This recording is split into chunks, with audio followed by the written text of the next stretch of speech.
Én reggelente azt kérem, hogy a napom varázslatos és csodálatos legyen. Hogy csinálom?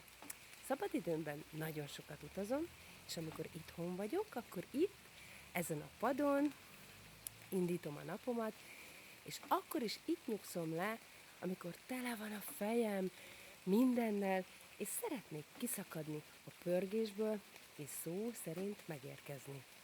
Miért imádom ezt? Nézd, ez egy óriási diófa, és itt mindig friss a levegő, és csiripelnek a madarak.